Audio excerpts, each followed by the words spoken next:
This panel is about past meets present, the place where the alumni and the current members of Spire Lab will be sharing the thoughts and will enlighten us.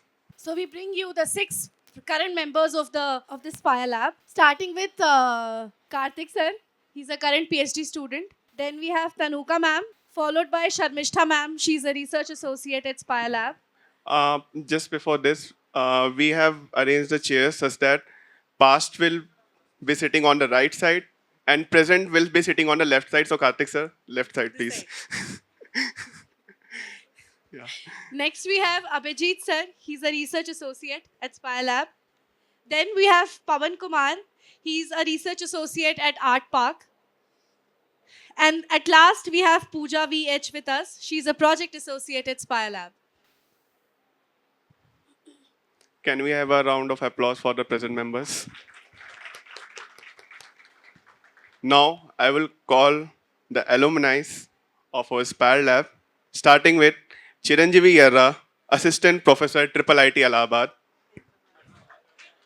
Hyderabad, sorry, sorry, it's Hyderabad, yeah. Achyut Rao MV, Staff Researcher, Qualcomm, Bangalore. Arvind Illa, Principal Applied Scientist, Oracle Health, Hyderabad. Shivani, she was former PhD and now currently working in Western Digital. She's outside, okay. Sujit P, Lead at Speech Technologies, Art Park, Bangalore. And last, Aditya Gaonkar, Staff Analog Design Engineer, Synopsys, Bangalore.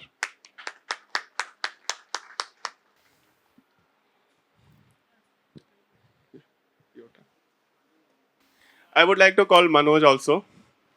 He was a former MTech student from Spire Lab.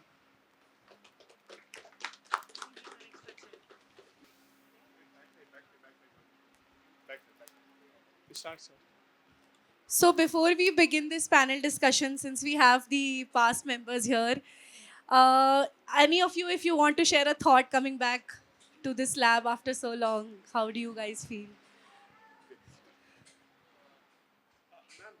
I'm just recollecting all my past days. And before I come to venue, I saw all locations where I sat and where I chat, all these things. I just memorize all the things. Almost 5 years happened. Anybody else wants to share it?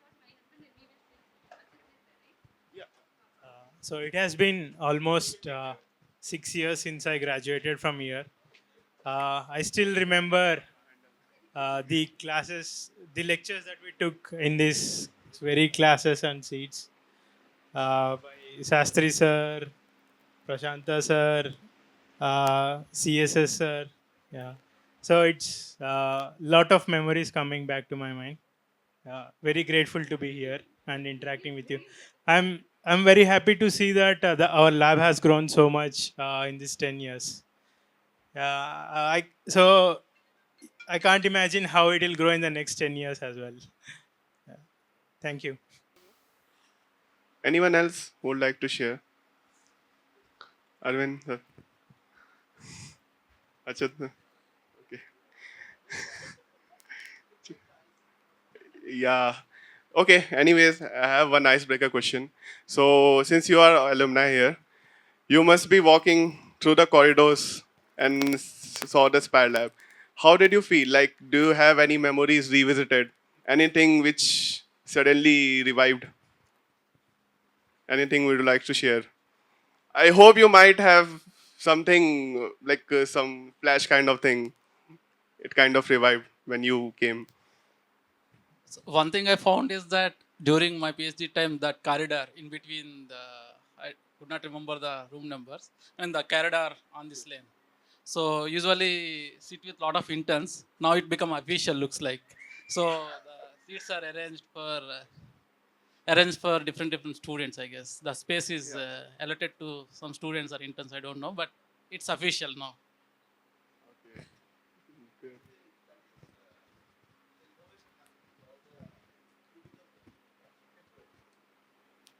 Anybody else has any flashback from the past that they experienced while walking through the corridors?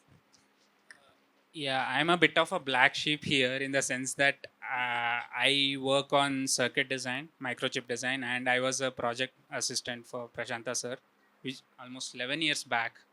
So yeah, I had like, especially seeing the photos there, brought a lot of memories flashing back.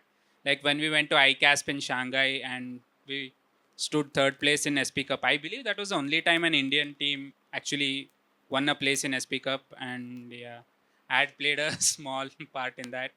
And yeah, Prashanta sir had like mm, made me work on very, I believe it was, I would say, crazy and offbeat stuff from his usual research. So which was mostly on like biomedical signal processing. So yeah, a lot of those memories are flashing back to me. So yeah, I'm very happy to be here. Okay, so yeah, you mentioned you are black sheep. So like, can you just say a few lines, like how you transitioned from working on speech to analog staff engineer? Actually, yeah, analog had been like most of my career and academics. I graduated from IIT Madras with a BTech, and when I graduated, I didn't really have a placement offer or I wanted to do a PhD, so I didn't have that in hand either. So I went to one of my profs in IIT Madras. So he suggested Prashanta sir's name. He said maybe you can go and work there for a year and figure it out.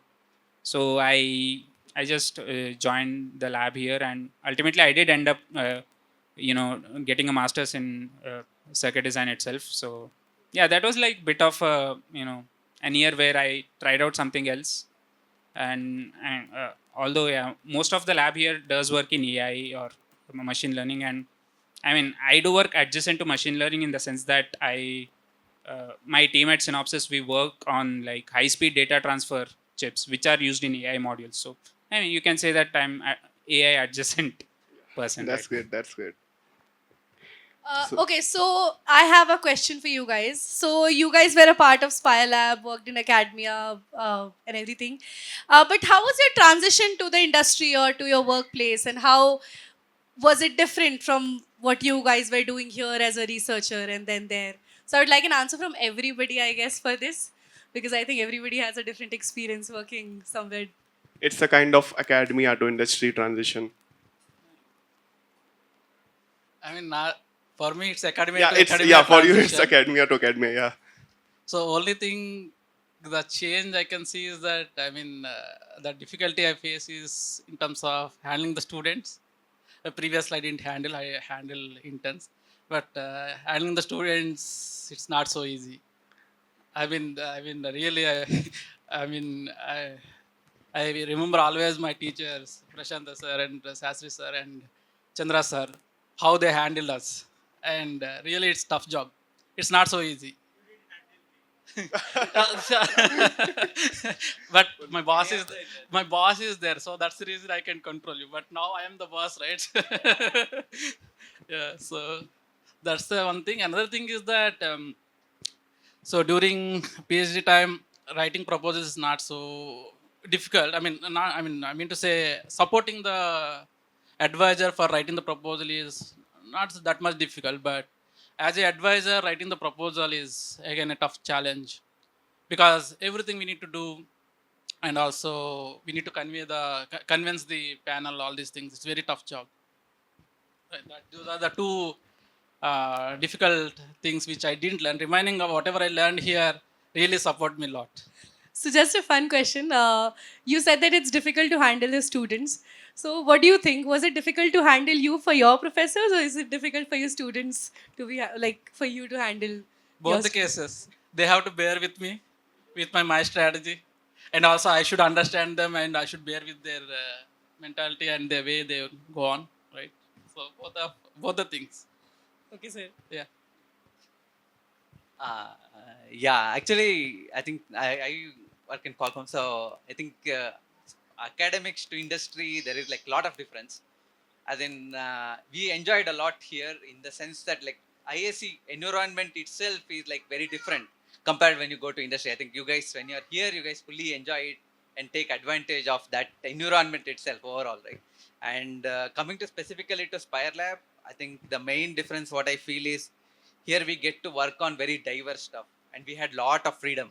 to explore different things and like work on different people. I think that will be restricted there in terms of industry. Here, I think it's more of a freedom thing is what I feel is difference between working in Spire Lab versus specifically Spire Lab versus industry, right? Industry, Yeah, yeah. I think that is the main thing I feel. Yeah. But is there any difference in the methodology of like the way you do the research here versus in academia? Anything different? I think overall principle wise, what we learn in here is we are using there for the research thing. I think I don't see much difference, but yeah, I think the time, I think the kind of problem you work on or the freedom is kind of different there. That's it. Yeah.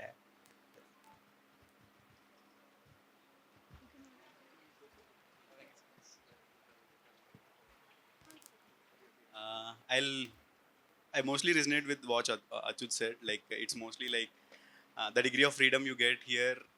You don't see it in industry. And also one major thing which lacks Always in scan industry. this section. Okay, yeah. No. Sorry. Okay. Please. Yeah, the major missing aspect in in academia versus industry is here you are surrounded with good curious people who wants to learn continuously, and you keep learning here. That learning curve won't you don't get to see it in industry. That's the major thing I miss. Yeah, here if I have some idea to work on, even if I don't have time, if I go to reach out to sir and ask, he will provide me interns and get a lot of things get done. That you don't get that freedom easily in industry. A lot of struggle you have to face. Yeah, those things I miss here. Yeah, once you leave here, you'll realize the more appreciate IISc and Spire Lab. Yeah. Yes. Yeah, my name is Sujit. So I graduated in 2014. I think that time Spire Lab was not there. So I worked around more than 10 years in the industry. The first job I done, right? So it was with ATM in audio domain. Right? So here I worked in speech. Then I thought it will be transition would be more natural when I work in audio, right? It was not that so, right? So like everyone mentioned, right? When you work here, you have all the support, right? And professor was always available, right, to help us everything, right? But when you go to industry, right, with IAC tag, right, you have to be master there, right? So they expect you know everything and you have to do yourself, right? So that kind of expectation was there, right? The fun thing was when I joined there, right, I used to hear MSCC, right? Fractal coefficient, right? So, I mean, I heard it like that, right? But they were mentioning MSVC, right? Microsoft Visual Code, right? Coding tool, right? Yeah, that kind of challenge was there in the book. Yeah, so basically, yes, you won't get this kind of environment in industry, right? You will rarely get, but most of the time it will be very difficult to get this kind of support and supporting and collaborating environment. Thank you. I'm not in a research role. My role is currently engineering heavy.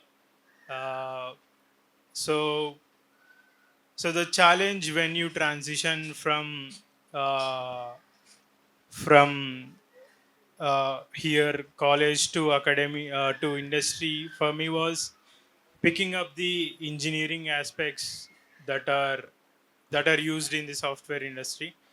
Uh, so for me, I had to learn a lot when I transitioned into the industry, and even today I have been learning a lot, mostly on the engineering side, not much on the research side.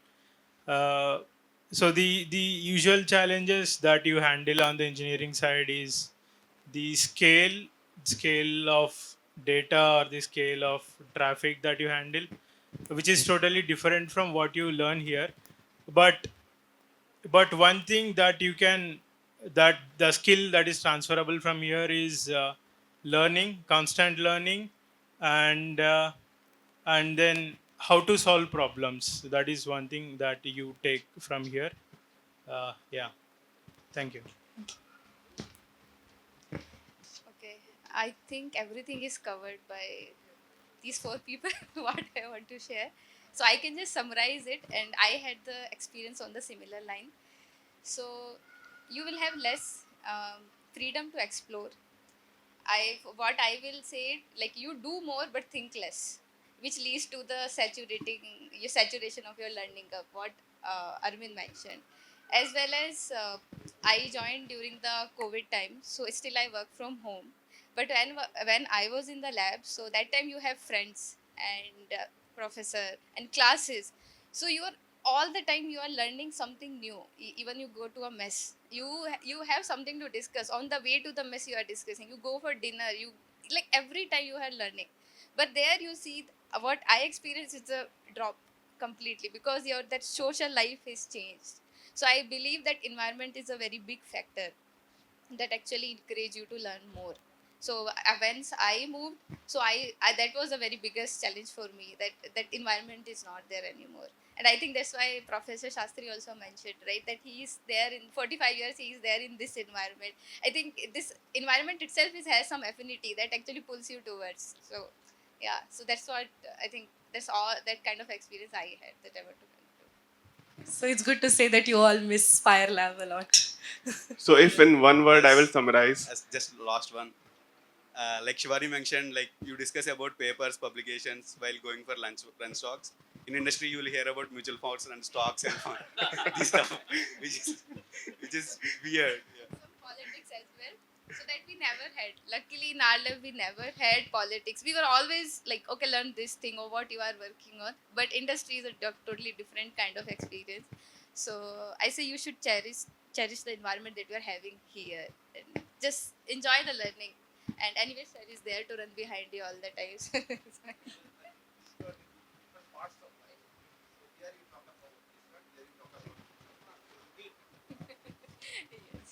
Okay, thank you so much, everyone, for sharing the experience. I think we have kept the current members quiet for so long. So moving on to current members, since we have heard the transition, what's your take on, like, how would you perceive this transition, and what will be your, like, how will you shape your career path after this?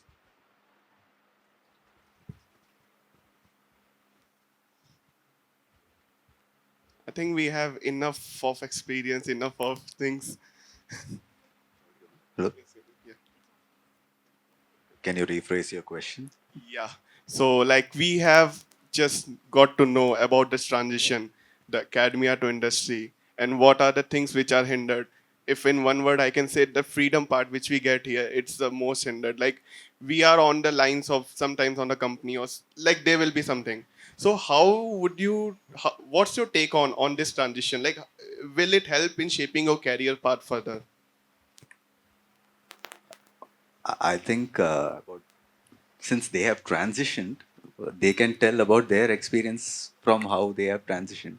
Maybe from that we can learn on what we might be able to do after this. Other than that, what can we say? So, but as far as industry is concerned, before joining IISc, I also worked for 2 years. Then during my PhD also, as an industry experience, I had the opportunity to do internship at Samsung. I believe Jansi here also had that opportunity once. So I also had a similar experience like what they were saying. Everything is streamlined. Like even, for example, we have multiple GPUs right now here, at least some 12 or 13, I am not sure. It's quite easy to access them here. It's like you want to run something, you just open your VPN and you just start running them, and it's quite easy. There is no lack of like we have to book a slot for this or something like that. But in Samsung, that was not the case. If you need to run something on your GPU, you should plan everything. Then you should pick a slot. Then that time is reserved for you. If everything is not done by then, that's it. So as far as I'm concerned, freedom, yes, that's there, using your resources and all those things. But yeah, now I have to go to industry hopefully in some time and It will help the most. maybe experience the same thing. But do you agree with what they have said about So how? just in one word, like, are you ready for this transition? First of all. See, I think, like they said, since we are all in this very nice environment, unless we see that contrast, we wouldn't realize how good this environment actually is. Yeah. So, like for example, I've seen them even from my own experience.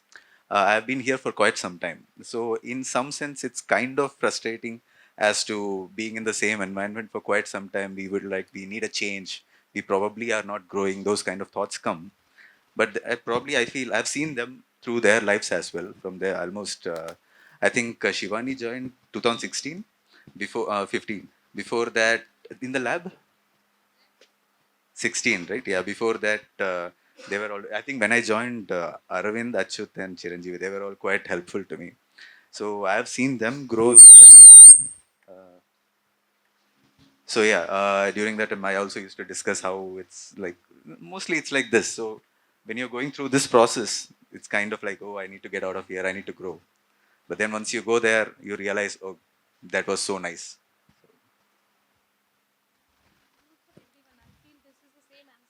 Okay. I think Pawan, he might have some different answer. Uh, Hi. So yeah, mine is slightly different experience. I would suggest. So I am not like I am presently working in Art Park. In one of the projects called Vani. That's again monitored by Prashanta sir, and my lead is again Sujit sir. There sitting there.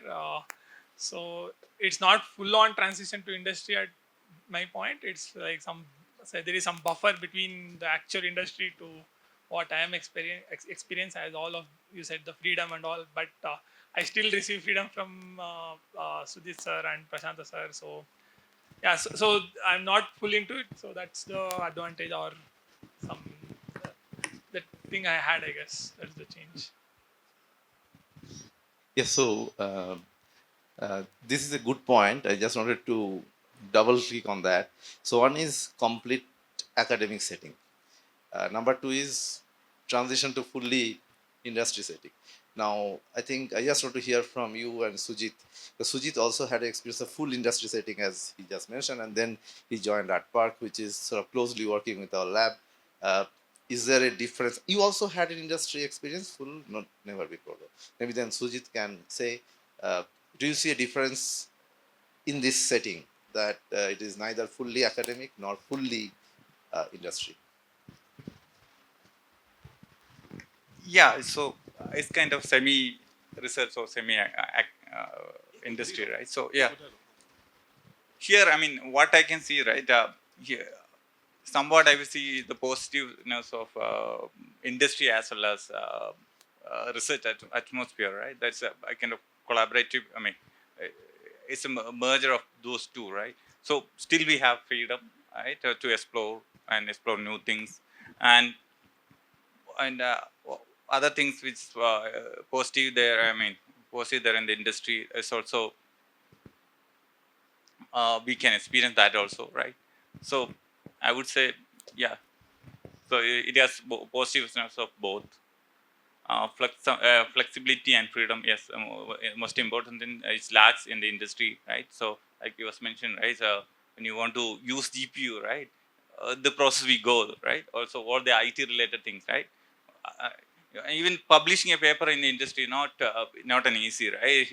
We need to go through the approval cycle, and also it lacks that kind of environment, but in a mixed environment that is still possible and easy, right? But on the GPU front, I'd like to add something. See, in industry, if you want a GPU, maybe you have to be in a queue and all of that, right? That kind of thing happens. Uh, Here, you don't have to do that, as Karthik mentioned, but we have to do something that he did not mention.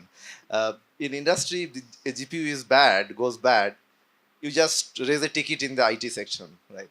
Here, if GPU goes bad, you have to call the vendor 20 times, have an appointment, make them come. In fact, we had a crazy experience of one GPU, one machine having two GPU. I believe they took away the wrong one, right one instead of the wrong one. It had a two GPU. So all those problems you have to handle, and so it's more of taking care of your own home stuff, family stuff.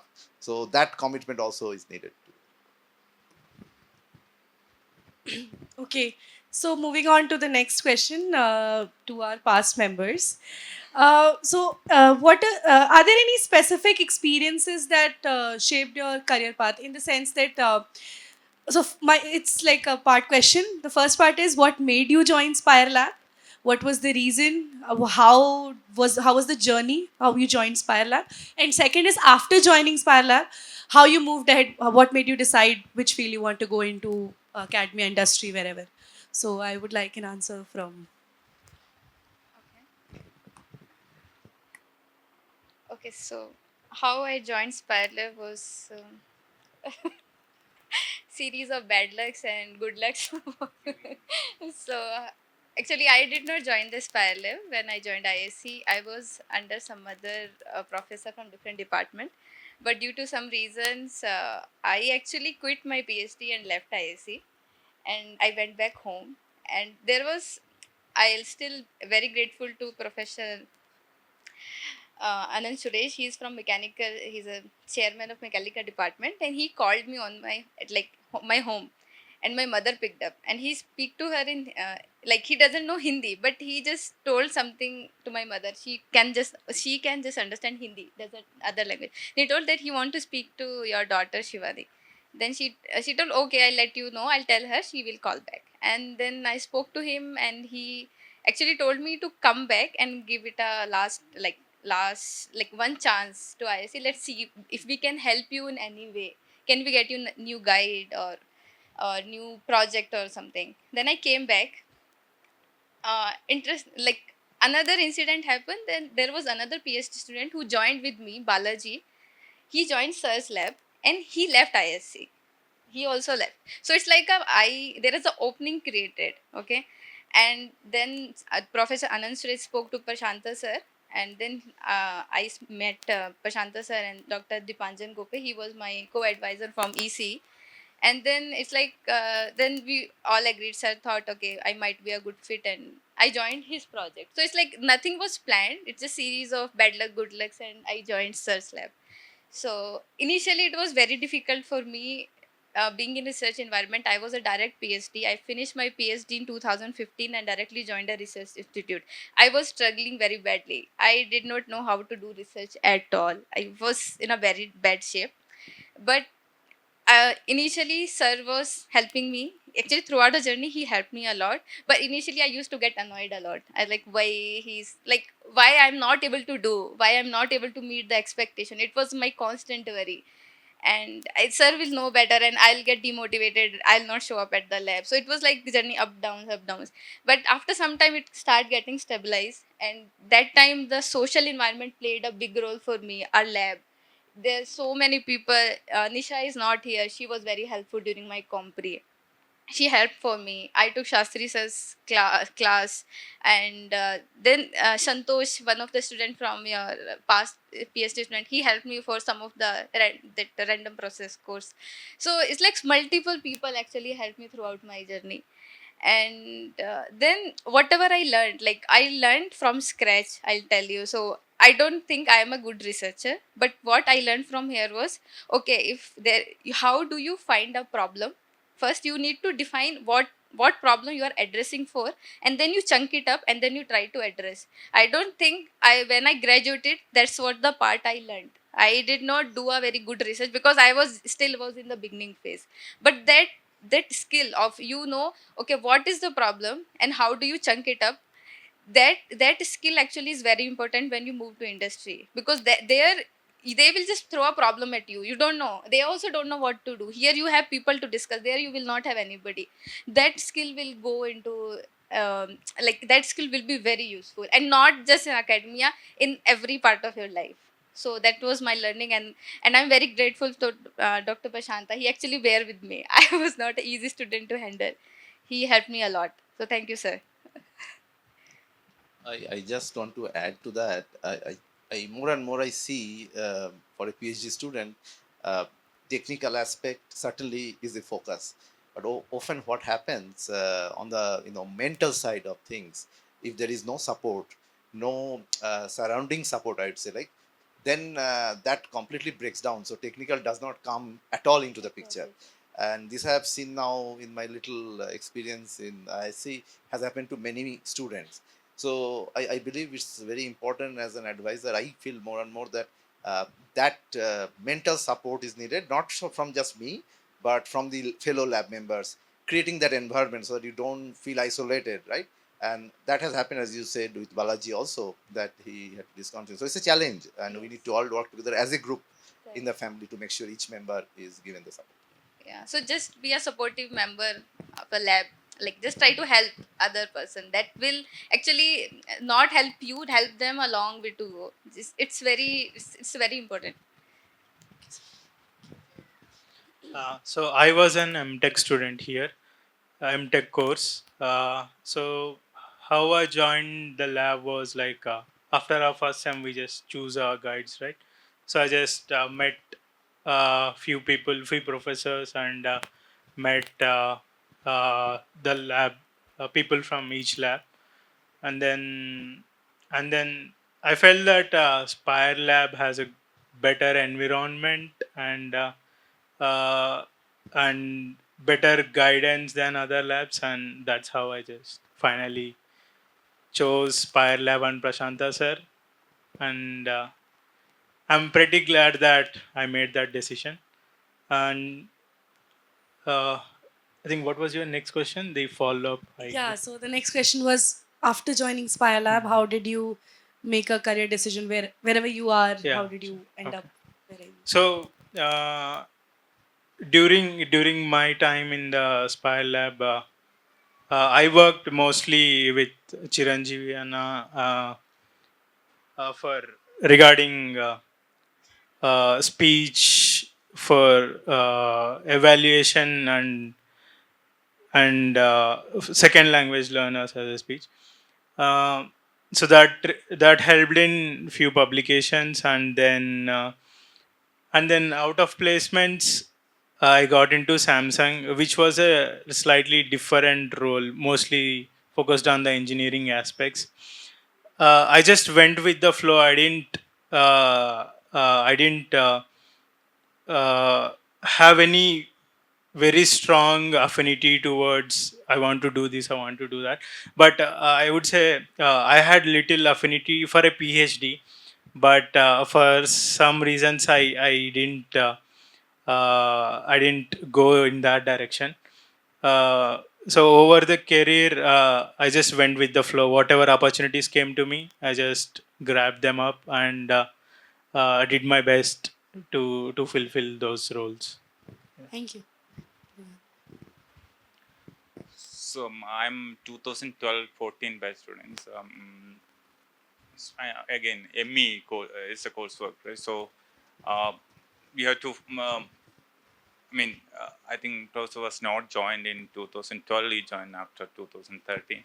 So we have to choose our mentor, right? So that time I was thinking, right, obvious choice for signal processing student was one is in image and one is in audio. So I thought audio is single dimension, right? So it's easy to work. So I wanted to work in audio. So yeah, so we were going through the professor list and find out professor was has done some work in woodwork in audio. So that's why I selected. So I think I selected him before he joined IISc. So uh, and that time there was no Spire Lab, so we used to sit at a Spectrum Lab. That's why I selected. So I just want to add something to that. This reminds me of Professor Sastri, the then chairman. So I joined as a DST Inspire faculty fellow in the department, and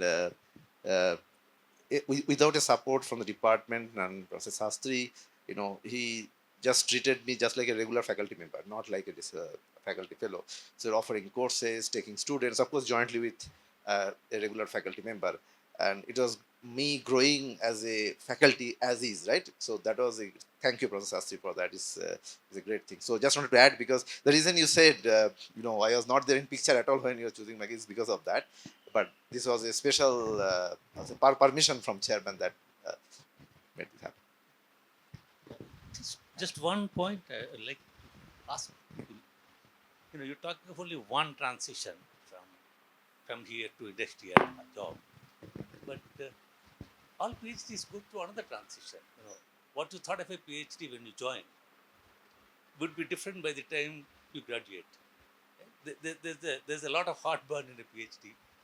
You don't really, you come with some, let's say, romantic idea of what a PhD is. When you first started, there are many things you wanted to do, and through various various efforts, troubles that you took, there come a time when you suddenly internalize the field and then start seeing it. And if you people can share that transition, many of the new members will help. That will be very helpful to people as to what you thought of PhD when you joined, how your idea of PhD research evolved, and what do you think of it now. I don't know. Maybe some of you are 4 years of PhD, some of you 3 years of PhD. But that transition is also important, and that kind of gives others an idea of what research is about. If you can share that transition, it will be interesting. And what Prashanta said, yeah, I mean, students don't realize faculty have to go through a lot of trouble to make the lab available to do the work. And yeah, there are student frustration, there are faculty frustrations, and in the bargain, we somehow don't get to mentor students well sometimes. But this place, of course, I'm biased. I have great love for IISc, but this place always had any student was in trouble, there are faculty who will help you. Generally, it happens. So, my advice to all the new students is, if you are in trouble, please seek help from some faculty. Generally, the mentorship may not directly come from your guide, but even your guide may not know unless you share it with him. This place has reasonable amount of mentorship, but it doesn't come as a everyday thing. Only if you seek it, it will come.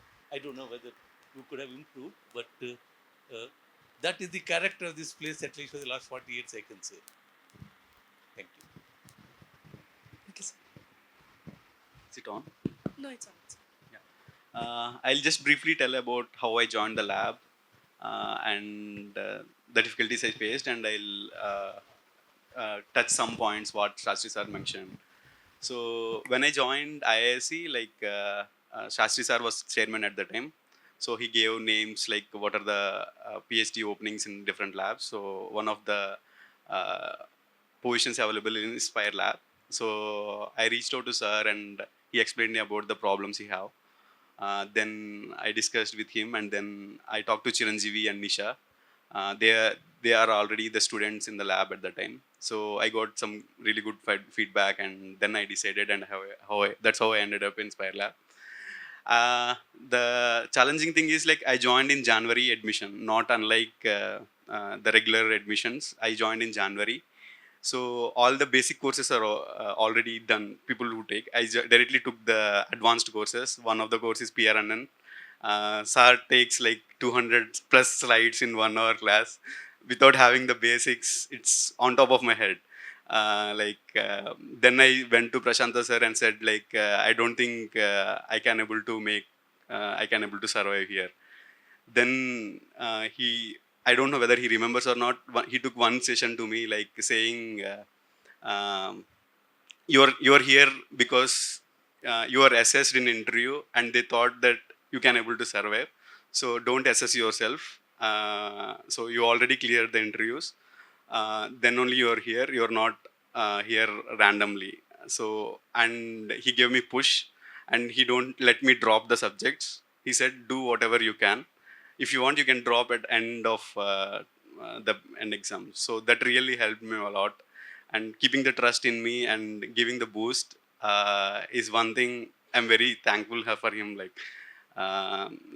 Then I could able to survive the coursework, and later on I started my research with Emma. Shastri sir mentioned he started that research in here at IISc, bringing an ultramagnetic articulography equipment. Then I enjoyed thoroughly, like doing the recordings, torturing people for 2.5 hours, reading some 250 out of sentences and 400 to 500 sentences. Yeah, like he constantly, like he it's not just research. He like like he wants you to excel. He covers different aspects. Like I'm pretty bad at communicating to people. He put me as an department seminar in charge and make to communicate with the people. And even if you go for presentations, he makes sure that we communicate the ideas and present things better. He take many mock interview, one, two, three, mock presentations. So yeah, it's not in one dimension. We excel, like we excel as a whole, as a person, as a individual. You grow in many lines. That's really amazing to see. Like I don't know whether many labs do it. It's one thing I enjoyed in Spire Lab, like growing in different dimensions. And in the research aspects, like I don't have a bigger vision, like what it turns out to be the end. I used to work on initial problem was given by sir during my second year, so I could able to work on small problem, and then couldn't able to make it ICASP conference. Then later on, like when it comes to research, we think of fancy way of like publishing, like groundbreaking work and all. I remember once Prashanta sir told me, like, we are not Einsteins or something doing some great groundbreaking things. It won't. Don't think of like that. Like do address small problems and keep moving. So I always have like what problems in my mind which I do for next 6 months. When doing that, I used to identify again some problems. So it's small steps I took. Like it's not like big giant steps toward my thesis I took. It's all small steps, and I got a bigger exposure. And I used to take some interns and work with them. That's how my journey went. It's not like I planned something ahead and then what my thesis was upfront. Initially, he gave me a problem and I worked on it, and I got some more ideas, and I went around those problems, and together at the end, I got some story to write thesis. Yeah, and I'm very grateful to sir for keeping trust on me, and not just research, allowing me to explore different things and giving different responsibilities and make me as a better person. And I can proudly say that I'm first PhD graduate in my whole family. I have very less awareness, and if I look back, presenting at the top tier conferences and giving that exposure is something really I didn't dreamed about. Like he gave me an opportunity to do these things. I also got an opportunity to visit USC and intern with his advisor. Those are all things like which I didn't thought of at any time. Yeah, I'm very grateful to the lab. Couple of things I have to add. So you deserve something, so you'll get it, right? So it's not that somebody is giving, but all that you mentioned is also, in a sense, learning from my teachers. Just to give example on the course front, you said dropping the course. So I joined IISc for Masters MS Engineering in January session, and I joined in EC department with Professor TV Srinivas. So when I joined, as usual, like all students, you first consult your seniors, not your advisors, on course matters and everything. When my advisor told me that you have to take 4 courses, including courses like computer vision by YV Venkatesh, who was a former chair and professor in this department, and spectrum estimation by Professor Hari. They are one of the toughest courses in campus at that point of time. 4 of them, without doing the basic course last semester, because I was not here in the last semester, I joined in January, like random process and probability. I got that, order from my advisor. I took that to my seniors. They said, my God, don't screw your life. Just go back and tell him I can at max take 1 or worst case 2 courses. You will just fail all of them. Then my advisor told me, if you do not want to take 4 courses, just drop doing MSc at IISc. Just on face. And I must tell you, that is a kick. I got 2A plus and 2A, not to boast of me, but to tell that my advisor was the person to change me at that point of time. It's a mental thing that, you can do it. I think you have to push yourself and you'll do it. So these are learnings from them. Gradually goes So it's not something really I'm inventing. It's all credits to teachers. Okay, yeah, I think pretty much everybody covers a few things, but I will try to divide. Then I'll shortly try to summarize my beginning, middle, and last part of the PhD. Right, like beginning was kind of I joined as a master's by a research student, and as a normal, and I knew some people in IISc already, and actually they actually told very good thing about Prashanta sir, so that's why I decided to join him. I think that was straightforward. And then I started attending courses including TVS sir course and some of these then Chiranjeev Bhattacharya course. And in the meantime, I had an opportunity to attach something called Winter School of Speech Processing. I don't know, WISAP, you guys might have heard about it. And we kind of traveled to, I think, Ahmedabad somewhere and kind of attended that. Actually, that was, I think, there I kind of got to meet everybody in terms of like speaking, like, so I think I was not understanding anything, of course, I was first year. But actually, there I kind of understood that, okay, there are so many things to learn, right? Like, there are so many things you don't know. There are so many things we kind of think it is on top level, but actually so much depth to it, right? So that's where I kind of decided, okay, I might want to do PhD. So that's why I kind of converted after my kind of first year to the PhD. Yeah, but once I got into the PhD, then I started seeing the challenges, right? Like as everybody mentioned, research case. But my personal experience, I want to share one thing that I kind of wrote papers, but first 6 papers that I kind of wrote got rejected. It is like that was too bad experience, and I was going to sir and asking, okay, what is going on? Like there are like 6 papers that I wrote, and all of the venues are getting rejected. Then he kind of gave an analogy that no, you don't have to worry. As in, we'll improve whatever the reviewers that are giving, but you should think of like a analogy he gave. But you should think of like a random process. You can think of like you can give probability to each of the events, like how you write papers, good quality, let's say rate from 0 to 1, or how reviewers pursue what you are reading, and then what reviewers wrote, some other person or the associate chair or who reads it and kind of finally make a decision that comes into picture. So there are like lot of randomness involved. So that actually makes it kind of get accepted. Kind of analogy he gave. That was actually very interesting. That was I was kind of down, but he kind of gave a very much encouragement, right? So then thankfully all of them got accepted later, kind of within like span of 6 months. But that was good. And that was a kind of mid PhD, right? That was kind of very hard time. But after that, kind of it was easier. And he also gave like whatever the problem or ideas that I go with, then he'll say simply, oh, okay, go ahead and work on it, right? Like I've collaborated in so many projects in terms of like sleep related things, asthma related things. Even though it is not nowhere related to my thesis, I got to work on it and I got so much exposure. And I think that is still helping me in terms of like whatever the work I'm doing right now. So I think that was, I think very good experience. Yeah. And yeah, the end of the PhD was like really good. Yeah. I think, yeah, that's all I had to say. So I think you have three questions, right? Two from you, one from Sastri sir. So I will answer the second question, that is, what do you choose when academia versus industry, right? I mean, before PhD itself, I choose academia. That's the motivation to do my PhD. So during my masters, I decided to become a faculty. So for that, what is the optimization problem I should solve? And what is the best optimization solution I should find so that I can get into the best college as a professor.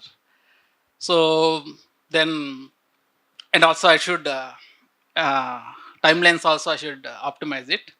They're all constraints from my side for choosing the institute. And even my marriage, I got marriage before my PhD itself. So during my marriage, during the initial state of my marriage itself, this is my interview question to my in-laws. I want to do PhD, so you're okay with it or not? So they said yes. So I that is the one thing. Then after that, choosing the advisor. And before that, I mean, choosing the institute also one thing which is comes into my concern. So got into 3 institutes. So I mean, IIT Kharagpur, IIT Bombay, and IISc Bangalore. And the main conflict is happened between IIT Bombay and IISc. So which one I have to choose to pursue my PhD? So here I have a constraint that I have financial constraint and number of years to graduate my PhD. So definitely IISc at the time, the bar for number of years is high compared to the IIT Bombay. Similarly, the stipend what we are getting in IISc compared to the IIT Bombay. I mean, I got the offer from IIT Bombay professor giving more amount due considering my financial constraint.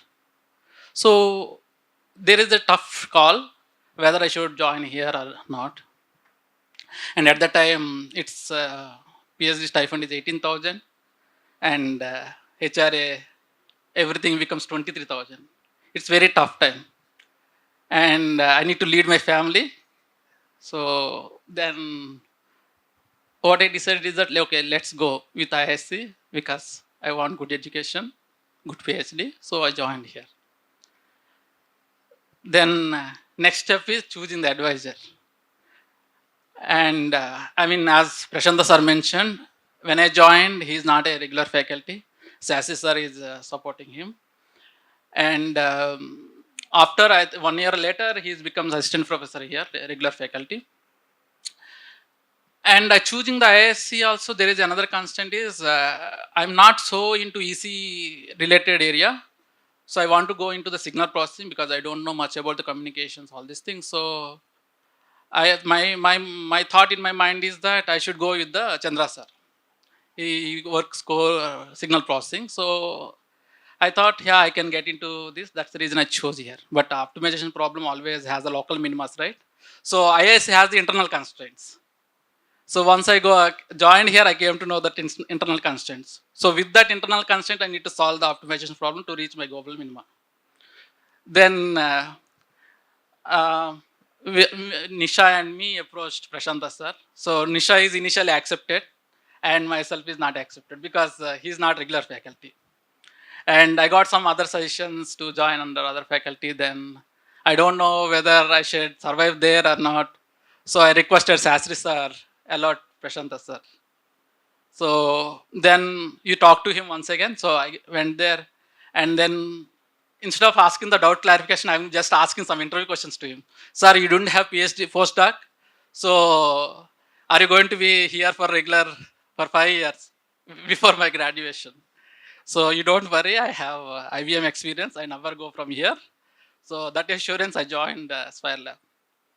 So that is the how I joined Spire Lab. I didn't thought the work, all these things. I just want to go with the core signal processing. Then the entire transition during my PhD is lot of changes, lot of experience here. I think there are a lot of contributions from IISc itself, from my Spire Lab members, from my advisor. I think advisor definitely, I think already they mentioned that how supportive in all your aspects. I don't want to again re-emphasize that. But one thing which I remember, still my students also here, I mean, Jansi is here. I'm always going to say that how the IISc changed my life here. So I still remember my interview questions in PhD. What asked Professor Sastri, Venumada Govind, and Prashanta sir. In my interview itself, those questions still I remember. And it's really ignite the thought process during the PhD itself. I mean, sorry, PhD interview itself. That makes you to feel that you're going to get some kind of positive thinking about PhD and research. So I mean, what question Sastri sir asked is that you have a continuous probability curve. What is the probability at the given X value? So I said some probability value, but it's not correct. So I still remember that. And similarly, some projection matrix, all this, still I remember the way interviews happened. So that is igniting ones. And also the coursework, I think Prashant sir mentioned, right? His advisor in MS gave the 4 tough subjects. So I'm his first PhD student. So he gave me 4 subjects, tough subjects to choose to go with it. So in that, nothing related is information theory and coding. I'm really shocked how it will help me in my signal processing. So, but I did it. But the whatever the learnings had happened now, really useful. Many aspects like mutual information, KL events, whatever. Now I'm able to utilize all these from that subject only. So, and sometimes advisor says if you don't have idea, I think let's follow at what he did. Similar thing I did it, and some golden points came out actually. Then I think since I mean initial ones are really tough here. I mean now Karthik is mentioned you have 12, 10 to 12 GPUs, right? So during our time, I think Srini is not here. I think we are really struggle to implement Kaldi ASR system. So we don't have facilities. We don't have enough resources. Normal CPU machines, we have 10 CPUs and we try to make it cluster them and try to run the Kaldi ASR, DNN ASR. And that state to now this state is really the transition. What happened in Spire Lab is really great, and I'm sure there's really good work we can do. And another thing is AMA mission, right? I think we know. I mean, how AMA mission is lifted to first floor, as this floor, second floor, from the ground floor. I mean, this is really struggle. I mean, that time, how we, I mean, students along with some few workers, we brought that mission to here. And that kind of, I mean, financial constraints, we have a lot of financial constraints here to establish the lab. I think some funny things are we are grabbing somebody else's spaces also. I think we are sitting in Chandra Sir's lab. We are sitting in Manojit, Muthiah Sir's lab, and one more lab he is in the NTU, biomedical. Manojit. So Manojit sir, we don't have a regular space for us. So we always grabbing from different places. We are sitting there. We are working there, and these are all to do something, whatever we are inspired for, do it. Now, after 1 year, I think once he got a regular faculty, after 1 year, Spire Lab, we got the space and we arranged all the things. That is the initial transitions. I think the remaining transitions, yeah, I mean, so many things have happened. I think remaining, I mean, may not be needed. I mean, already they mentioned that are common actually. So if you have a regular things, definitely all the things going to happen. And see the always. I mean, no need to prize advisor. You know, I mean, already he's always supportive. No need to say those words at all. Yeah, I think that's all from my side. I just want to add one thing you might have missed. Want to mention about Om. Om Deshmukh. He was from Xerox Research at that point, and he finally became the co-mentor from industry for Chiranjeevi's PMA, Prime Minister Fellowship.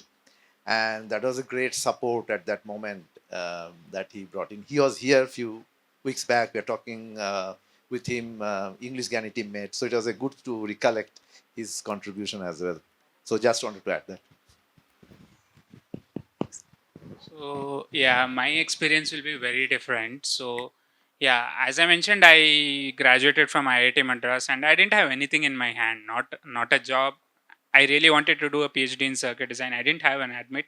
So I went to a prof, Chandrasekhar Ramlingam in IIT Madras. He suggested, okay, go and join this prof, Prashant Kumar Ghosh in IISc. You are from Bangalore, right?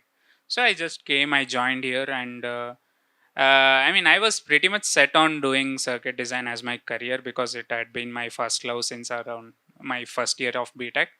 So, but it was, I spent 1 year here and it's a very memorable year. So, what really like helped me a lot was in a low point in my life, Prashanta sir, like, mentored me directly. He did not put me under any PhD student. So, and he gave me very offbeat stuff to work on. So, like, the first project I started with here was, you take a person's video and a video recording and try to detect the person's heart rate. And I was like, okay, what? This is interesting. And we made a research paper out of it. Like, yeah, we had some interesting ideas there, but we couldn't really figure out how to make it better. But nonetheless, it became a paper. I believe it went into, we submitted it for ICASP, but it didn't get accepted there, and it got accepted in NCC in 2016. So that was my first project here. And then I briefly worked with Balaji on some, I think it was on PPG and, blood pressure, trying to detect blood pressure from PPG recordings, and it didn't really pan out. And then I'm trying to remember, it's long back. Um, and yeah, and meanwhile, in 2016 ICASP, there was the SP Cup. There was something about, you take, you record the voltage of an electrical grid. So you have to create a setup. So that was one part of a problem statement. So, and Prashanta sir knew, like, okay, okay, you love circuits, right? I don't know how to set this up. You go in and figure it out. So he gave me that, and I went to SP Road. I bought a step-down transformer. And I think I bought an Arduino. We had an Arduino board, or I believe I had an Arduino board to record to use the onboard data converter, and I set it up, and I while the other team members, they were working on the signal processing aspect of it. So, and yeah, as I mentioned, yeah, we went to Shanghai. We were the only, I think we are the only Indian team to have an SP Cup position till date. So, and then my last work here, I think it was again on facial video recordings for heart rate. And but this time he had an idea where uh, there are different video compression standards and data rates. So how does that affect the quality? Because when you do video compression, you lose information, and such that information loss can give inaccuracies to heart rate detection. So he had me mentor an intern. So there, I mean, it was like in 1 year I did some PhD kind of stuff, but it was not a PhD. And yeah, and he spoiled me in a way that he gave me a very idealistic thought of what a mentor should be. Unfortunately, I did not get that in my PhD in Columbia, so I ended up dropping out midway with an MS, and I came back to India. I joined Synopsys, and uh, in a pretty good team. So uh, I've been there for the last 4 years, and yeah, but that was one like really great year for me professionally. Even though I worked on something which which I didn't work on before, nor I worked on afterwards. One thing I will. Yeah, you can add it then. Yeah, I think one thing I forgot to mention is that about how the students at the time, how we helped each other. I think always in the Spire Lab, whatever, in 315, right? Yeah. The board always never empty actually. Always a lot of discussion going to happen. Even during still evening times, we are going to have the discussion. Lot of things we learn. I mean, many times we have a very good discussions about deep learning models, HMM, and sometimes I'm during my first 5 years of PhD, I'm so into the signal process, not interest towards the neural network, but definitely the move happened because of Achyut, Aravind, and Pavan Karjol. I think he's not joined here. These three are the in Spire Lab who brought some neural networks information to us, and always we have great discussions that happened. I mean, from this discussion, a lot of things I learned. Now I'm utilizing that information actually, and I'm forcing my students to do that. I mean, that's the student culture what we have, and also whatever we would like to do, and only just we're going to pass on the message. We don't get the permission much from Prashanta sir actually. Let's say whether to have a seminar talks to introduce, or let's have some outings, whatever we would like to plan. We just ask, just inform him, not get the permission. So that kind of environment among students, we have good understanding as well as the advisor during that time, and that really helped a lot for us to grow much better. So I just want to add to Aditya what he said. So the last problem was something like this. I think any student intern will shout back at me. He had to record an empty A4 paper, which is white, take a video of that and do analysis of that video. That was the problem. I mean, somebody will say, what the heck you are telling me to do? There's nothing in the video. The idea was to see when videos are compressed, even if there is, flat, no change, nothing in the, is if because of the light there is some variation on the screen on the page, the light intensity, so that is captured. I mean, so taking facial video is one thing that looks elegant, but video of an empty paper, I think that sounds crazy. And he absorbed those craziness. Thanks. And one more thing about the SP Cop, he didn't share because maybe he's a little bit scared. I will share it, because at that time we are, I think, 2 years is over for PhD. Nisha is mentoring them, and Prashanta is also, I mean, first time he's handling the Speak Up challenge. Second time. Oh, okay. But after lab with the students first time, right? With the lab. Okay. So then we, after our coursework, we just we came to the research work. So I mean, 3 months, it's like a crazy work they did, I mean, I'm just closely observing them. I mean, his teammates, I mean, one of his teammate working under me, she's not getting time. Why Sar is not giving time to her so that my work can publish?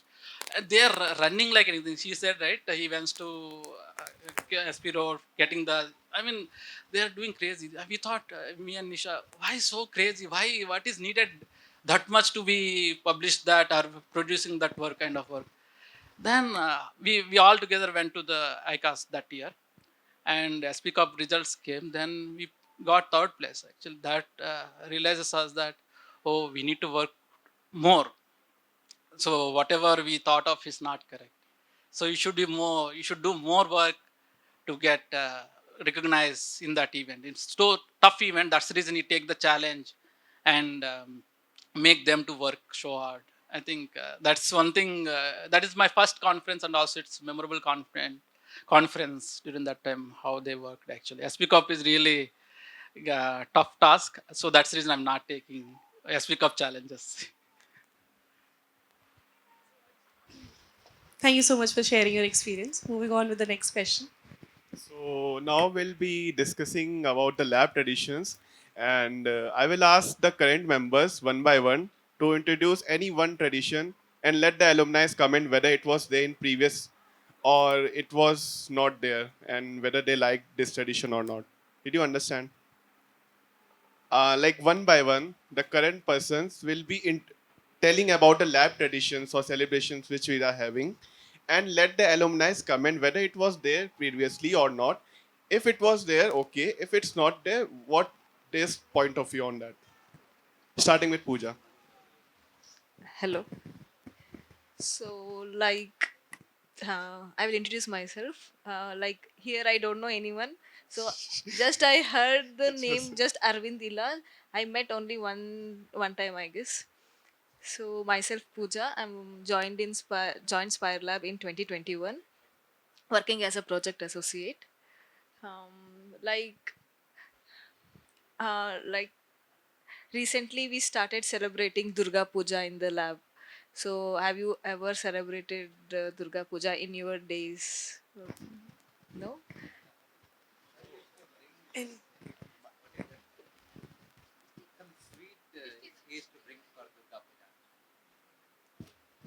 Okay, but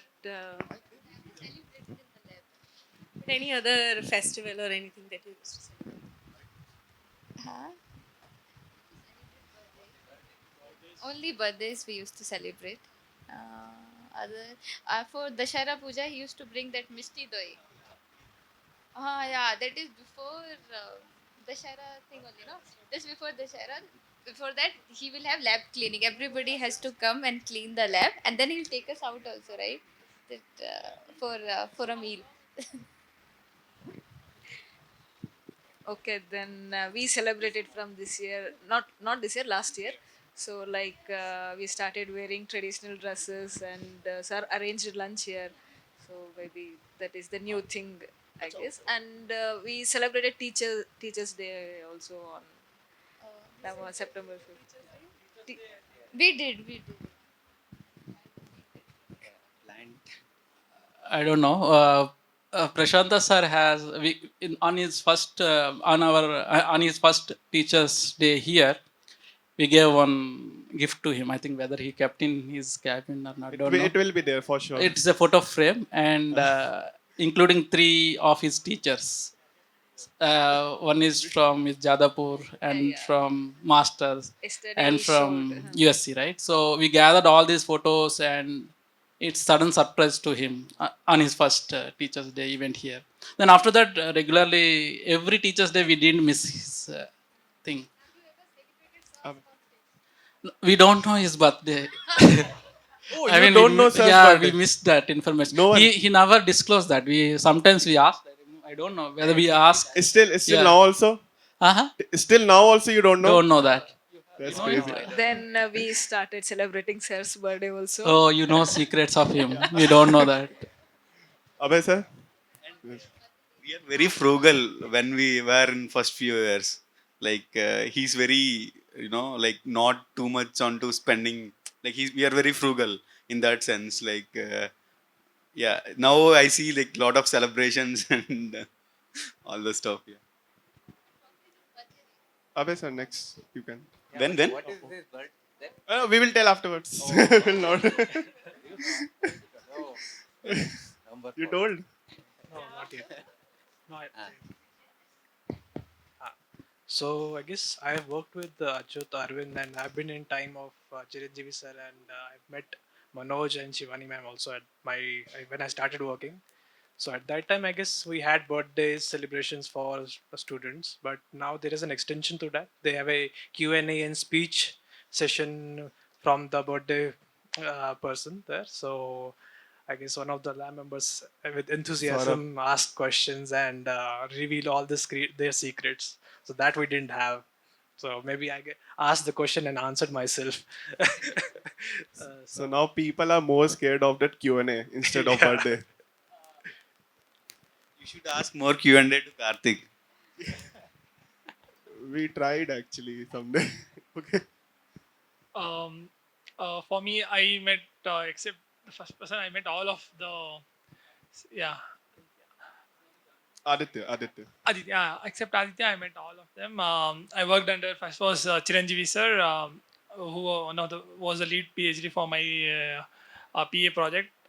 Was working on some boundary detection of utterance. So Achyut was where I was sitting in my lab. I was sitting next to Achyut. So and he was from the same state, so I was easy to speak with Kannada. So I was very happy sitting next to him. And back to me was Arvind sir was sitting exactly back to me, and next, Manoj was one of my friend. So he was a MTech student. He was under Chiranjeevi sir. So any doubts we have on any signal processing, yeah, he was the first guy to go and discuss. And Shivani ma'am was in Lee Spire. I used to see her during to go with the WTC or something. I was to see that there. And the fortunate thing was I now was under presently under Sujit sir. Now he's one of the lead on the art park. So almost worked in all of them, including Karthik sir. So I was also he was also in the same time when I was as a PA here. So one thing I can remember was the lab talks. So as you guys were, the laptops was recorded, and even Prashanta sir was used to sit in that laptops. Presently, the changes are laptops are not recorded, and majority time Prashanta sir will not be there in the laptops. So it went. It's not so. When we used to give laptop, we were so scared. All the PhDs were there, and the questions. Man, now it's much more a lighter tone on the laptops. So it's much. What I used to see was the way of technical discussion that we used to have go right on board, and until that gets discussed or concluded, will not stop. That goes on even after lunch and all. Now the time is correctly done with 1 hour, I guess. So that's the change in the laptop. Someone wrote Karthik is making a 1 hour laptop to 4 hours. Who is Yeah. that? So yeah, except for Karthik sir, if he'll be there, yeah, it goes to 4 hours. I think one of her talk went to 4 hours. Whether Karthik is allowed to make it complete by 1 hour. That's my question to Karthik actually.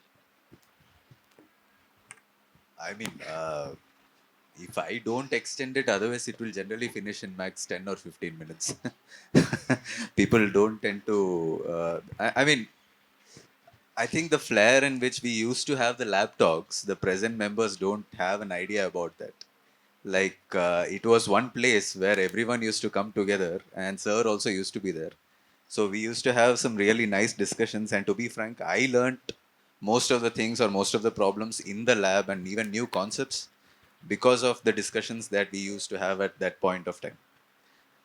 So since that reference is not there, I think what a laptop means is kind of missing as such. But still, we try. Nowadays, I think even every week we don't have. It's sporadically sometimes because interns need to give a talk before they leave. Sometimes we have a set of interns who are giving some talks. Otherwise, that also is not there nowadays. So yeah.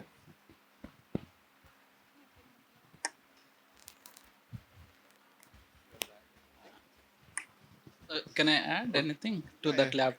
So I think lab talks, how we introduce. I mean, it's not Prashanta sir introduced. I think it was introduced by us with the thought of what Karthik mentioned actually.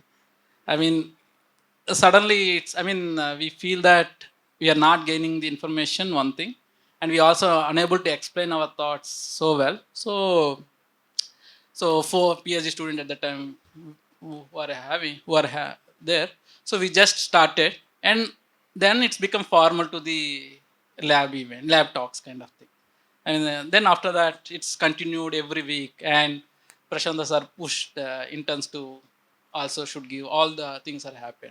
Yeah. That was a great initiative for from you guys. Yeah. And yeah, one question they have like, is was there any celebrations of paper like once the paper got accepted? Were there any celebrations? I believe no. He used to ask to work on the next problems once paper gets accepted or prepare post presentations. Nice. And I remember after my compre, he straight away said and go and work on next problems. And he's very in that. Even he used to correct papers till 3 a.m. and 4 a.m. and you see him in his office by 9:30, 10. And which is his regular timing 9 to 9. I was quite surprised. We want to go to room and relax, but he will be there in the room even after submission. You gotta send email at like 11 p.m. and 1 a.m. Some I have one Gmail. I had it in the image where I received email from at 1 a.m. That actually that was paper review time especially. So then I think Prashanta sir. Then from their point of view also it is correct that how many hours you sleep, sir? I think my guess is 7 hours he'll sleep. I think he told me that he wants to sleep 7 hours. Yeah, that's correct. No, yesterday that same question came up from Pooja or somebody, I don't remember now.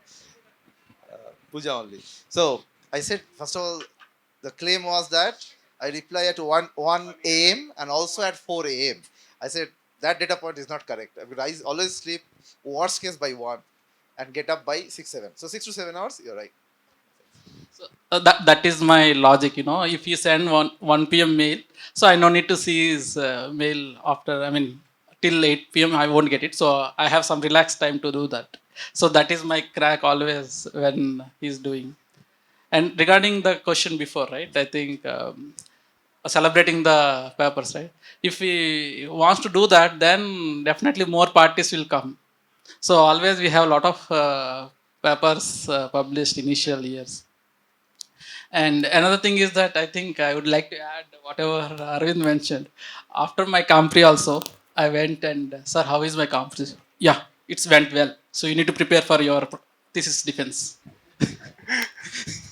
I think that is evident from the fact that from the stats we can see, I think the top three authors are you, Arvind, Achyut, and Chiranjeevi sir. So, yeah, from the Okay, Spire Lab. I have another question for the past members. So, do you still have the key to the lab, Spire Lab? No. If you have, please return it. I think this was there from long time. And during my time also always is asking keys from everybody. I think still that problem is exist. Oh, surprised. You didn't solve that. Okay, so we'll start with the next. This is the final round. Yeah, it's last section. Last. Yeah. We Don't get constrained by because I know your throats are all dry. So to solve that problem, teas are going to be served to you, so that you can continue. yeah, if I look back, I feel like I'm lucky enough without this LLMs and all. I got my PhD before this thing.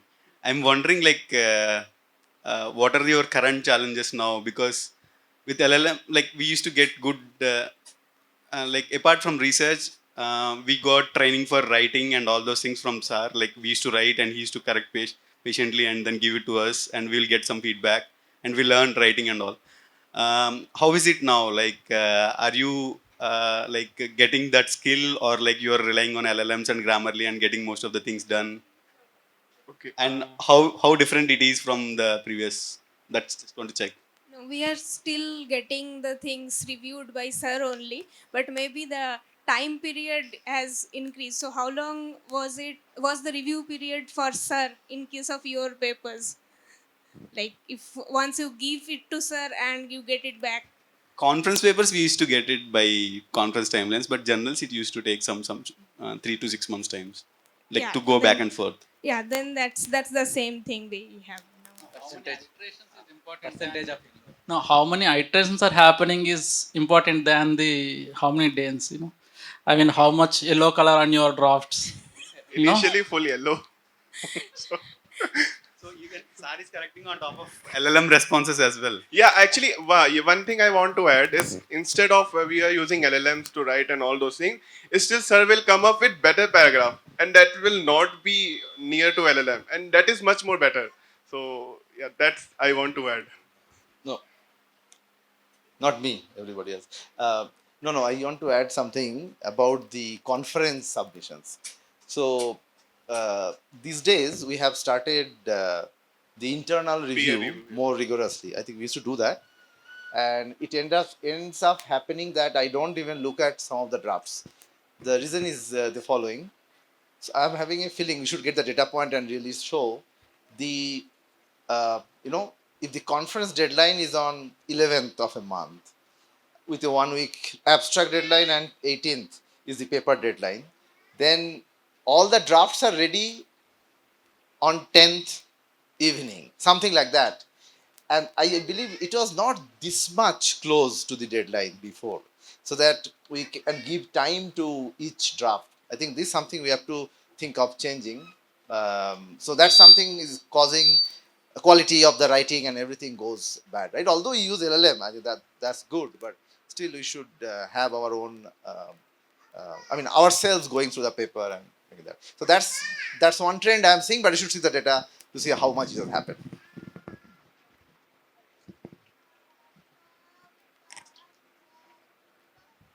Okay. Akash? Okay, before we go further, any questions from current members to our alumni, I or think alumni to current members? Atur is also here. You can also, he's also Yeah. alumni and master students. Hello. Yeah. Thank you. Thank you for giving me a chance to speak here. Yeah. I was also one of the few students who were guided by Shanta sir in the first year. I mean, in 2015, we have passed out. So,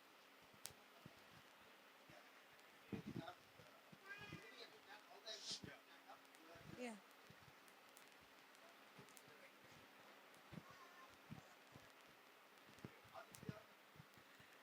All the Oh, I know only few.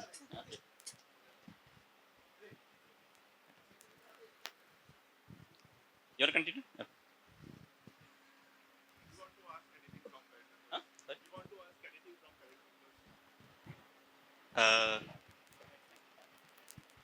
So to Aravind, yeah. It was a.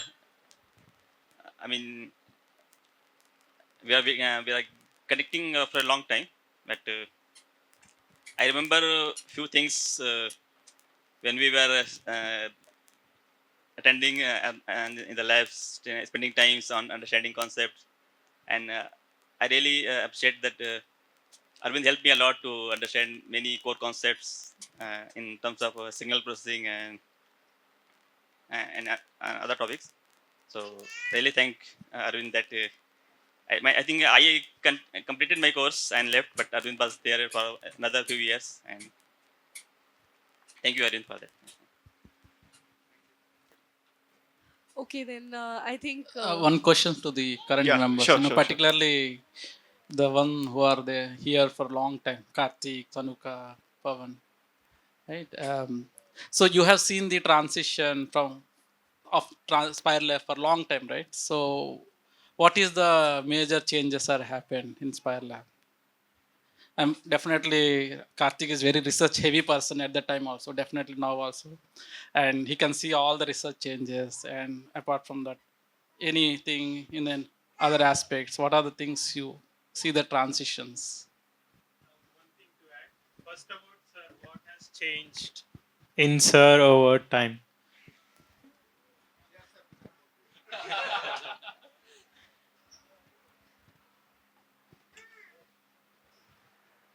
Uh, I remember, I think initially, when we were all sitting in our lab in our positions, right, there was a time in the day he used to come and talk to each one of us saying what is going on. Right. I think that he used to be, yeah, I think he used to do that almost every day. That doesn't happen now, but I guess because most of us sometimes work from home or I don't know when we come. But that time we sit in the lab, they used to come, and I think we were trying to prepare for papers for interspeech or something. I think 2016 or something, I don't remember. There was a time where he told me that I'm not sure what you're going to do. That was the state I was in, at least at that point of time. And he used to be on top of us on making sure we do things. But over time, I think he has developed some kind of belief in me. But also as a person, I think he had his second kid. All those things have happened over time. Uh, I think he has become more understanding of even our problems as such. He's a little more, in that aspect. It's not as rigorous as he used to be, of course. In terms of work, he has never stopped. But at least in terms of our considerations, he's much more, I think, has learned over time on what people might need or might not need. But that change I've seen because it's been 10 years, right? Even I changed. Like, I am nothing what I was 10 years ago. And in that sense, he has helped me quite a lot. He's been quite supportive. And also, one thing was that, like, somehow he has believed in me trying to explore problems that have been quite deviant from what, in general, the lab has been doing. I have not worked on speech for my entirety of PhD, unlike lab. And I mean, it's been quite some time.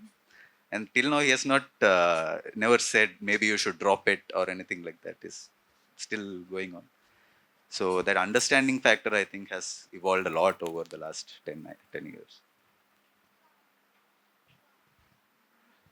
I feel in sir's approach to my problem, I don't feel much change. Whatever it was there initially, it's the same thing till now. But from the lab perspective, maybe earlier it was inside Spire Lab and Lee Spire. Now we have almost captured the entire floor.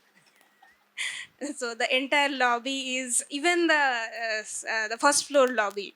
We have taken up that also.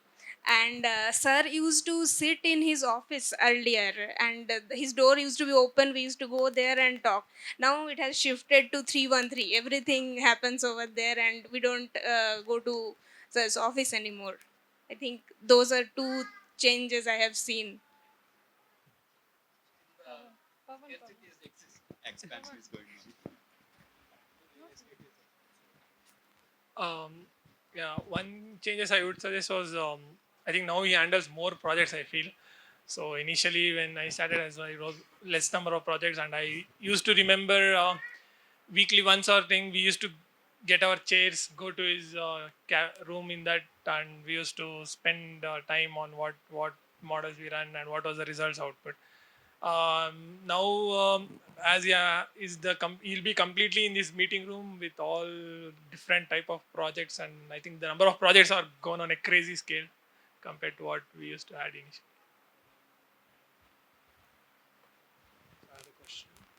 So I guess I have a question for you guys. So, so I guess from all our experiences, we have experienced Spire Lab to be like our best experiences. So, but like, what would be your suggestions that you would want to have in past in while in being in Spire Lab? So, if there are any improvements that could have been there. So while being in Spire Lab, so we all had great experiences, but do you have any suggestions or improvements that could have been there?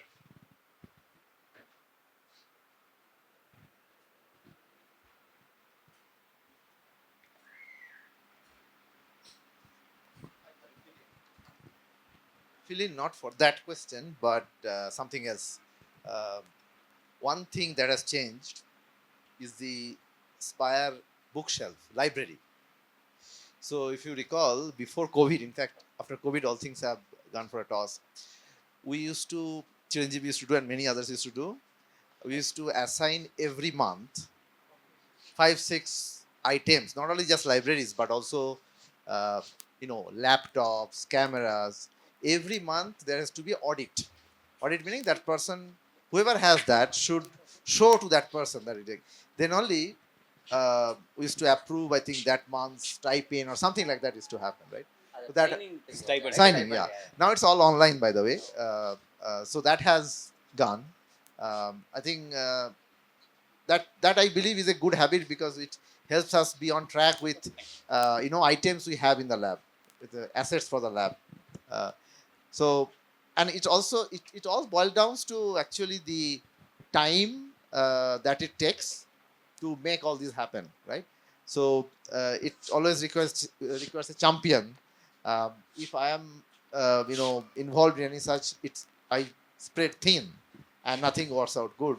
So I always look forward to somebody taking it up and say, I'll do it. So that would be a nice thing to do.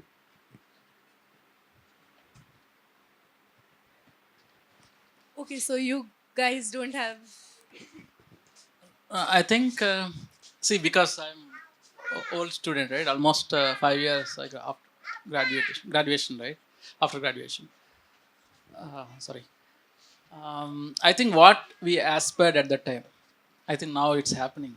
So, to be frank, actually, there is nothing to add. I mean, we would like to have this much celebrations because at that time not this many. At least if we go to Prakriti for every 2 weeks, we are very happy.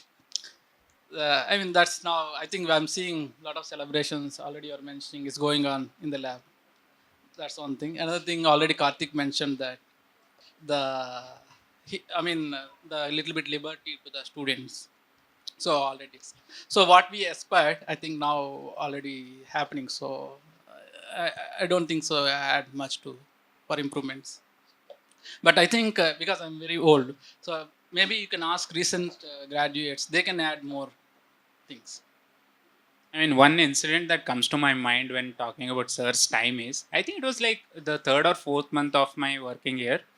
Uh, One day, like, I told him that I'm having some difficulties, like, there are some 100 files and I have to process them, something. And he called me up. He started writing a bash script on command line.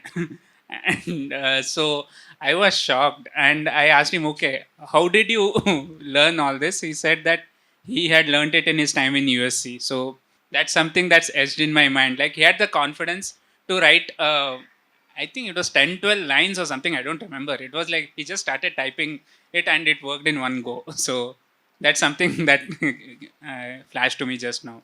That he had a lot of time. And I think it's just natural career progression for professors that, over their career, they get involved in a lot more things and, the like time they can spend individually with any student or research associate of that goes a bit less.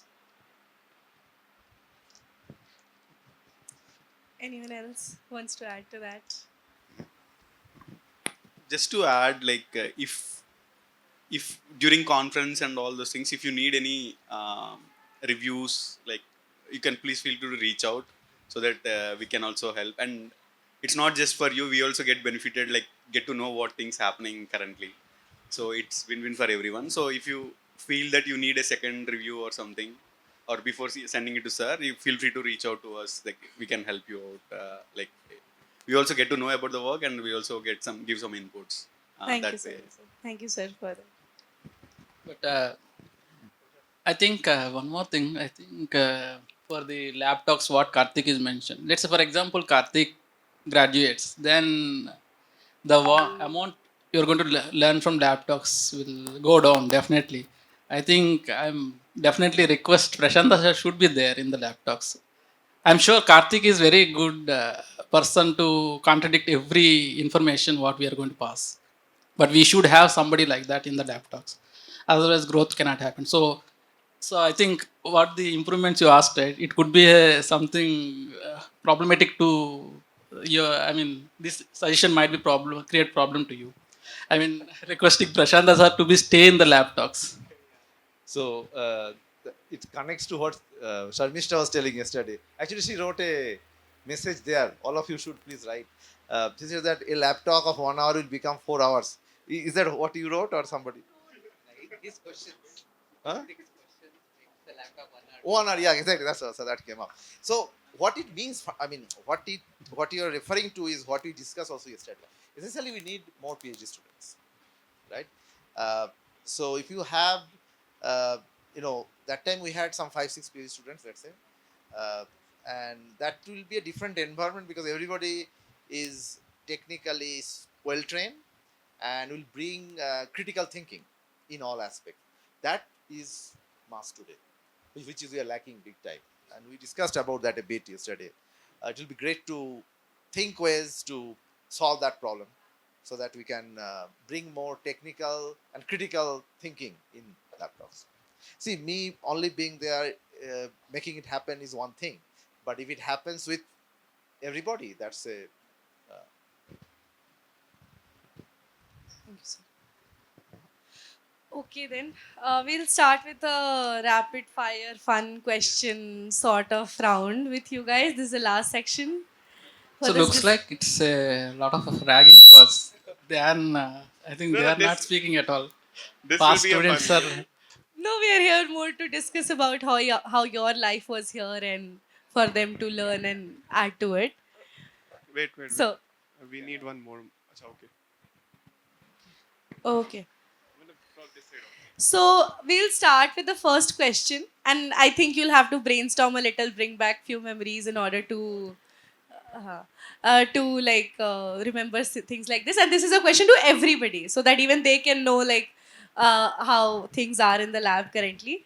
So the first question is, what's the most creative excuse that you have heard or given yourself for missing a meeting or an event that was sort of necessary to attend? And has it been accepted by sir? Sir, I'm not feeling well. Not feeling well. any funny or any quirky excuse that somebody gave? Not just you, anybody else also, if you have heard giving. So maybe I guess in the during the COVID period we were used to work from home. So the internet is bad. That was one of the excuses that happened a lot. Okay, so I guess none of them gave any excuse which is funny or worth remembering.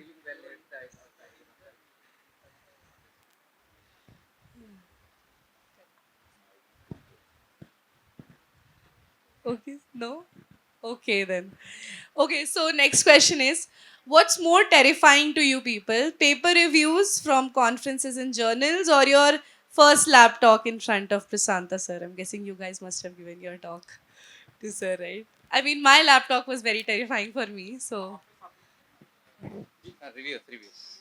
So question is, after submission, how do you feel? Whether lab talk or the. So for me, paper review only.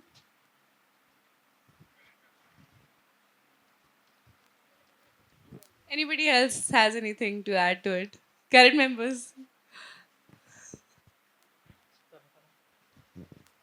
Actually, we want perspective from both current members and alumni. That's why the question is common for both of us, both of you. Nobody. For me, it was lab talk because for paper reviews and all, I wasn't much worried because I got help from Chiranjeevi. I know he's an expert, so I was chill about paper reviews. Okay. Why I'm mentioning paper review is that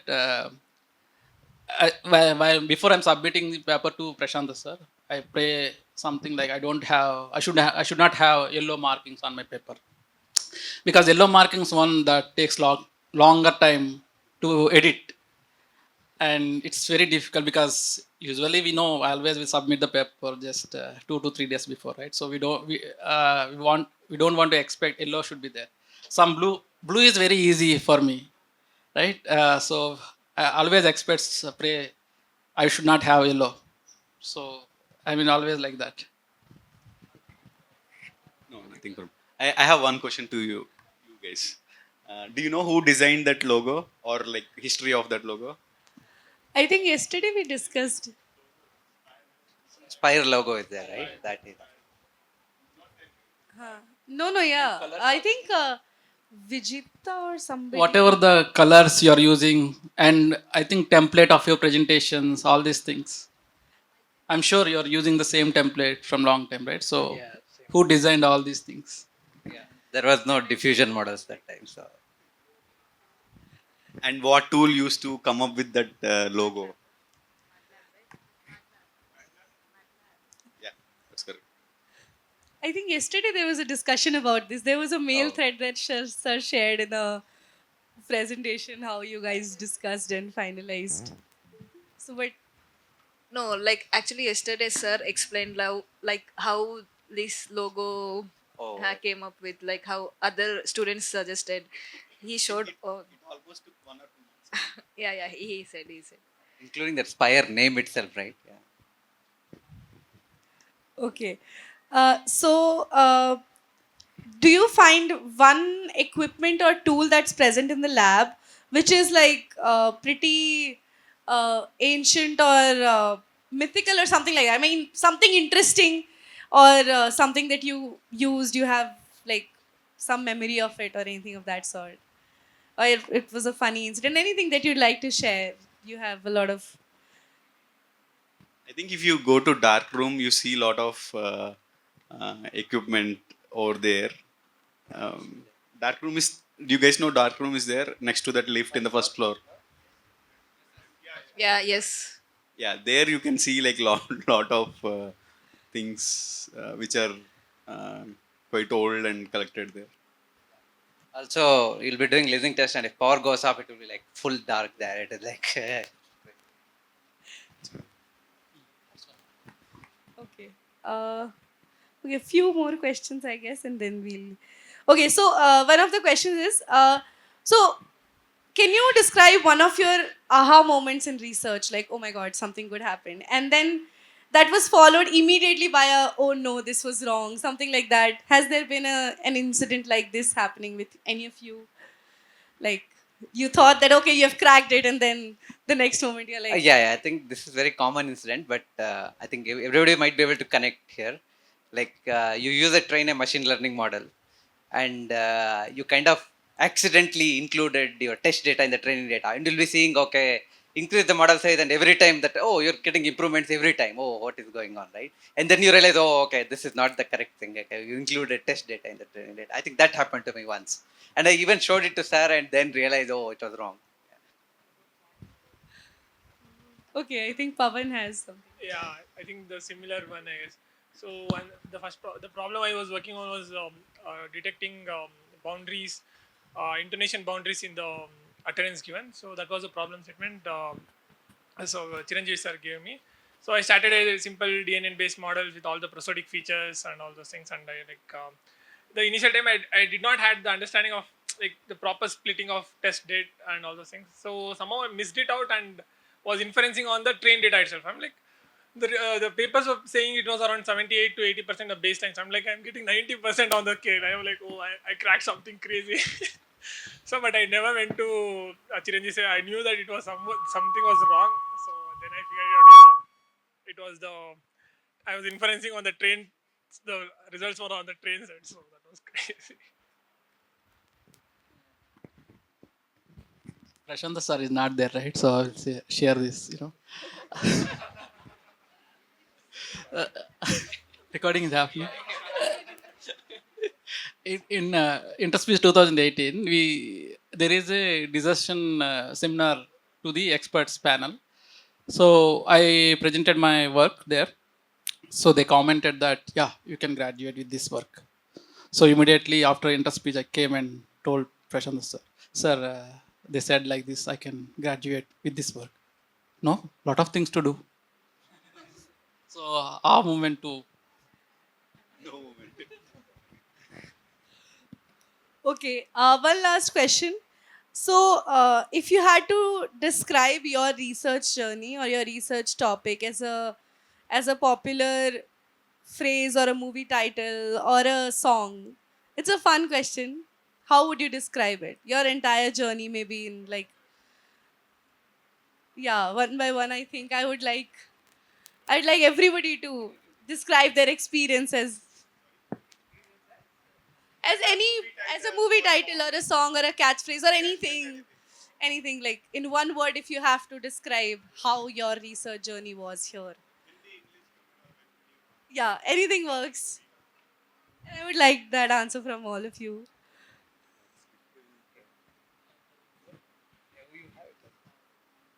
because, Anything works. so I mean, little bit, you may not accept, but pursuit of happiness.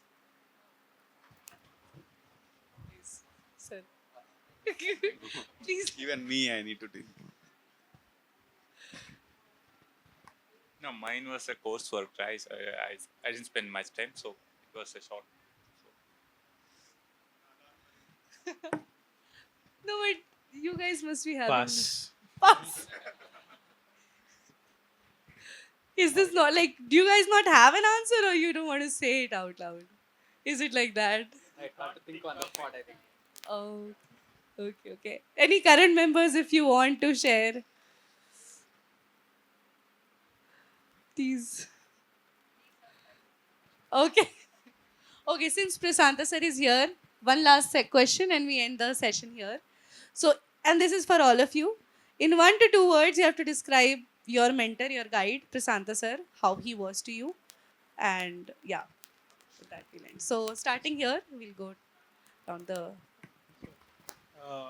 I had a similar experience what Aditya had shared earlier, where Sir started some writing bash script and all. So I had a similar experience. Uh, the feeling that I had after seeing that was that I made a perfect choice as my guide. He was very supportive and encouraging, right? Even with what was stupid result, if you go with that result to him, right? He'll always find some positive in that and always encourage us to do more. Yeah, I like him very much in a way he supports, like even I see interns with different capabilities, like one with different intellectual capabilities, but he spends patiently time with everyone, giving opportunity to excel in their internship period, be it an intern or like the amount of time he spends patiently is one thing uh, um, uh, constantly inspires me, like how he spends time with people. Yeah. Yeah, whatever they said, but I'd like to add the hardworking part, right? I think that is the main thing I think I learned, and yeah. So time management and uh, I cannot say human management, but resource management, particularly our human resources, and hardworking. Admirer for those three. I would say he's very supportive because I needed that in that time of my life, and he's very meticulous. Like yeah, as the guys mentioned, a lot of yellow, and I think in Speak Up while preparing the presentation, we had a lot of iterations, and yeah, he used to go through even every word or phrase, every detail in an image, etc. So that's something that I admired in him. Simple and workaholic. I guess most of the adjectives are covered now. So maybe I'll say I take an inspiration from him and his dedication to work.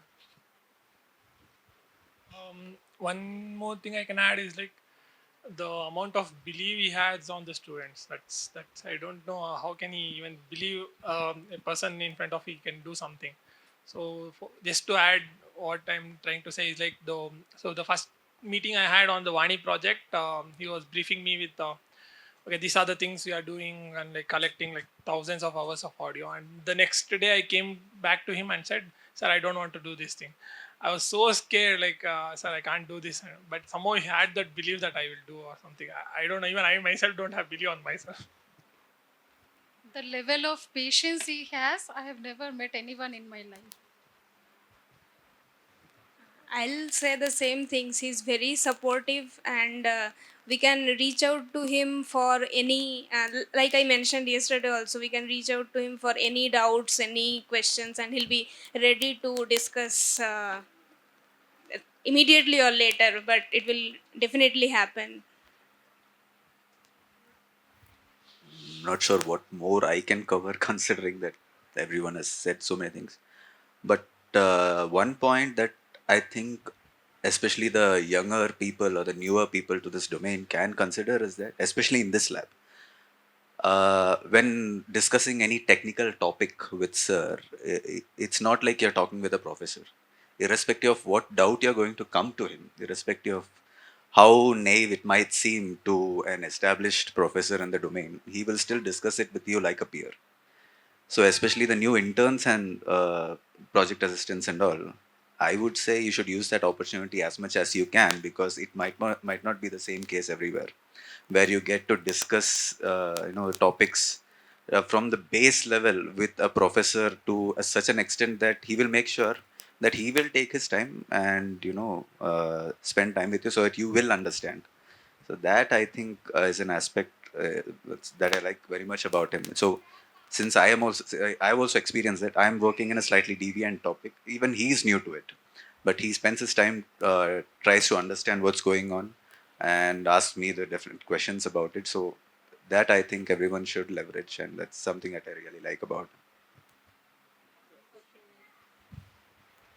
So when I was working with sir, the first thing I noticed in him his persistence. So whenever a paper got rejected, I'll be like sad, oh that's happened, and he'll be like, oh let's work. What is the next step? So that attitude is very useful in journal also. So that I picked up from him. That is never giving up attitude. Second thing, like I observed him over the years, I realized that if you go not just from the lab, if you're from outside, if you approach him for an opportunity to work in the lab as an intern or in some project, I don't think he says no to anybody. He might, you people will think, oh he's giving me data collection work or annotation work, this is not good, but he's providing the resources, he's providing the opportunity to be inside the lab and work. Now it's up to you how you want to utilize it. Okay, so we can complain about it, but I realize that everybody don't get it. He actually get you, okay, come into the lab, you have CPUs, GPUs, you have internet access, free journals, paper, whatever, you start reading. Yeah, there will be some annoying work on the side, but you have got the opportunity. Now it is up to you how you want to make it up. So that's I've seen in him, like he'll give opportunity to everybody, everyone. So you, depending on what is the status or what is your qualification, whatever, so he will have something for you to do. So that is, I feel like, remarkable for him. That aspect is true. Like, I don't think you will see so many interns getting an opportunity in any other lab, at least as far as I have seen. So to come here, work, not, I think, so I've seen people who come here who do things in the lab. They also interact with other members as well. They even get the chance to attend the courses here. So I don't think any other lab has given this much opportunity to so many people. So yeah. So And wherever you go, you can find Spire Lab interns or somewhere in the company. I found like in Amazon also, I worked for 4 years. Someone or the other from Aparna who did internship over here, and Amber Afsan. Lot of people they'll be around you somewhere or the other part of the globe. Yeah, that's one thing you can. Given this volume of interns graduate from the lab, you'll have some connection or the other way around wherever you go. okay then. At the end, I'd like sir to say some things.